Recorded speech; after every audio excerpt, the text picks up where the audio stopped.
Cárdenas informa en Fórmula Noticias. Bienvenido, Alfonso. Esta es tu casa, como siempre. El privilegio es mío, Pepe. Alfonso, arranca el año electoral en este día. Y de aquí no para hasta que se celebre, lo decíamos con insistencia, la madre de todas las elecciones. Estamos hablando de nunca antes en la historia del país había habido tantas elecciones concurrentes. Hagamos cuentas. ¿Cuántos cargos de elección popular están en juego? Presidente de la República. Gobernaturas. 8 gobernaturas, a saber, Chiapas, Guanajuato, Jalisco, Morelos, Puebla, Tabasco, Veracruz, Yucatán y la titularidad de la jefatura de gobierno de la Ciudad de México. No por restar importancia a las demás elecciones, al contrario, todas lo son, todas tienen importancia, pero vamos, políticamente, sustantivamente, la Ciudad de México es lo más codiciado. ¿Cómo ves tú el siguiente camino para la Ciudad de México? La corcholatiza y la oposición, en fin.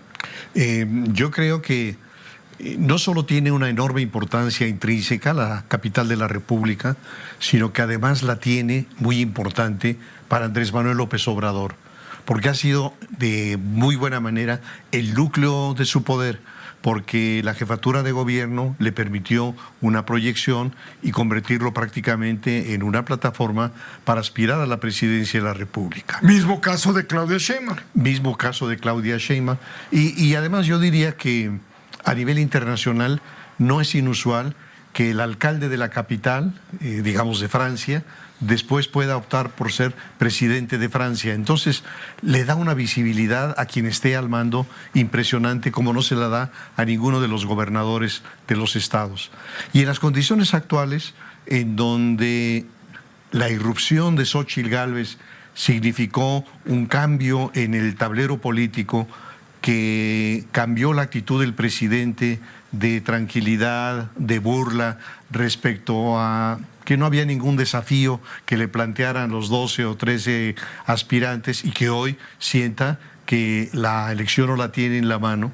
La siguiente prioridad es la Ciudad de México, por todo lo que sabemos, porque es la sede de los poderes de la Unión, porque tiene una enorme concentración de ciudadanos electorales por sus recursos políticos, porque es sede de las grandes corporaciones. Es un padrón electoral enorme. Enorme. El segundo después del Estado de México. Después del Estado de México. Y después de la Ciudad de México sería Veracruz. Sí.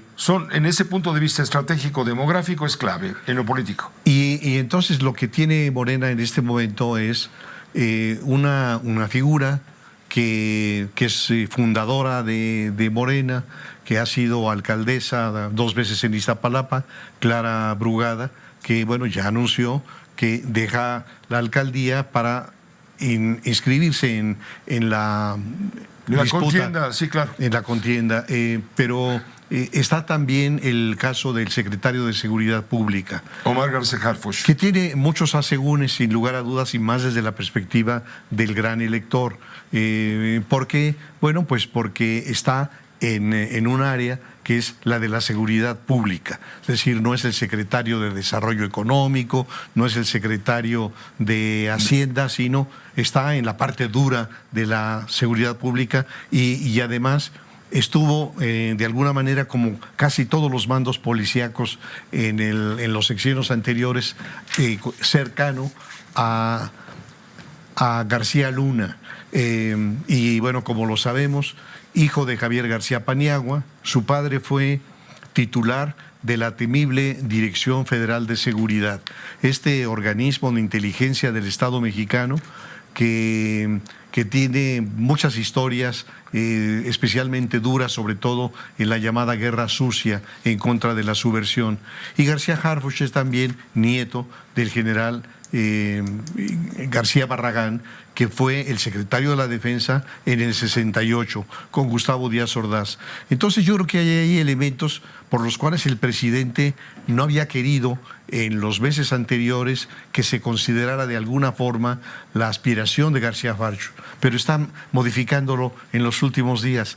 El periódico oficial, que es La Jornada, le dedicó una portada y una gran entrevista. La exclusiva se las dio a La Jornada. Se la dio a La Jornada. Entonces, en ese entorno de una candidata morenista con trayectoria fuerte como Clara Burgada, de un personaje como Omar García Harfuch, que tiene una simpatía superior a cualquier otro, la participación de Ricardo Monreal puede ser de nuevo una participación desangelada que lo lleve a una condición muy adversa. Lo que está viviendo además, el hecho de haber quedado en el último lugar en estas encuestas que organizó Morena, debe ser muy difícil para Ricardo porque lo deja abajo del Güero Velasco, abajo desde luego de Noroña y del propio Adán Augusto. Correcto.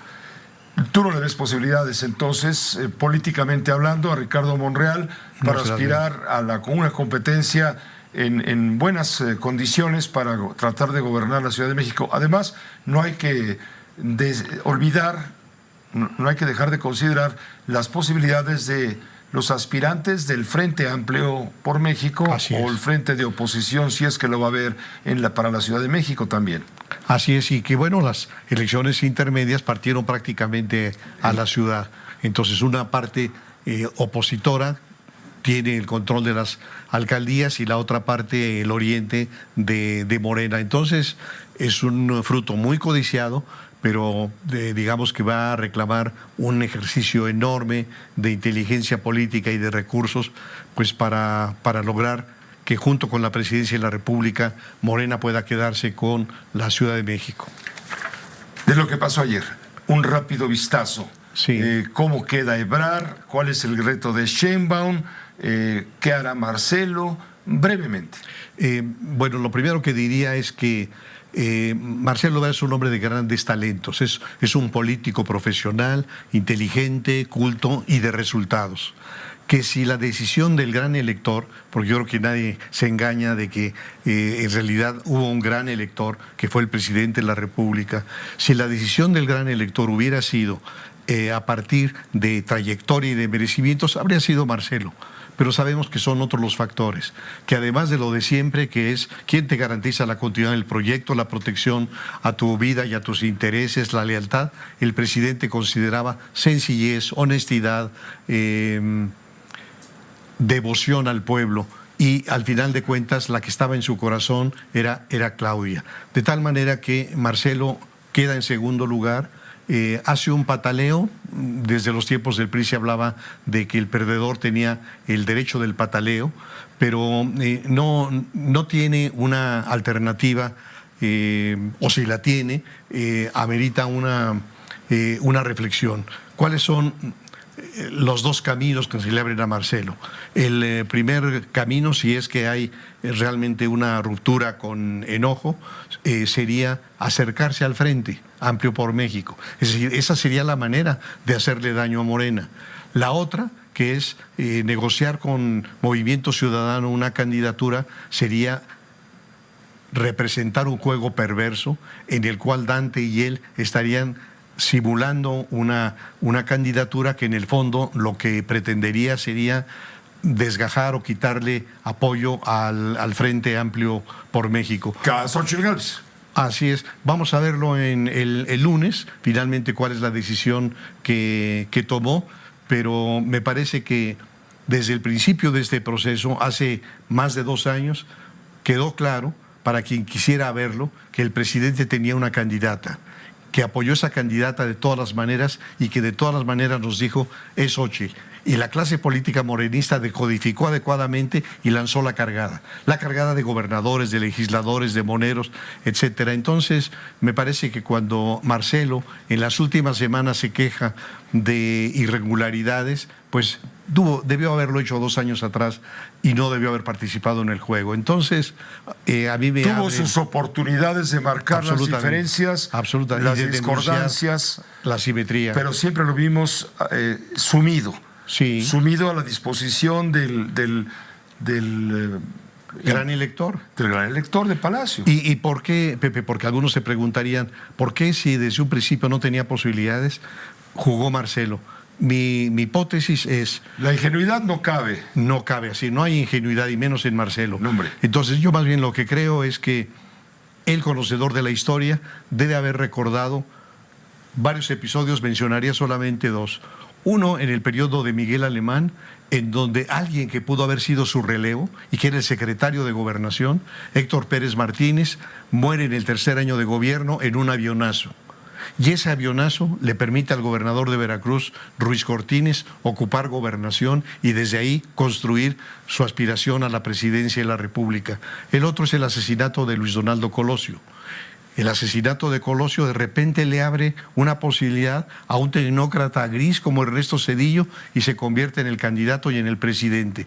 Así que yo creo que el propio Marcelo ha de haber dicho, ¿y qué tal si el destino me plantea una posibilidad de que la candidata a inspector del presidente se despeñe por una enfermedad paralizante, por la muerte, por X? Ahí estaría yo.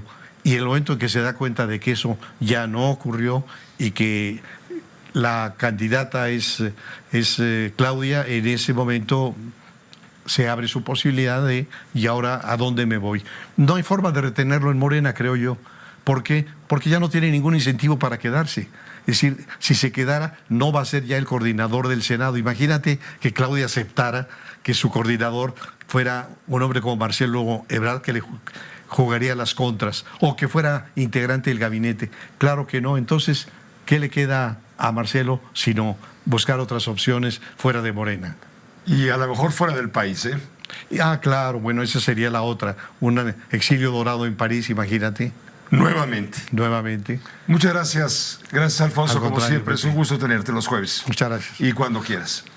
Vámonos a una pausa breve, volvemos con usted.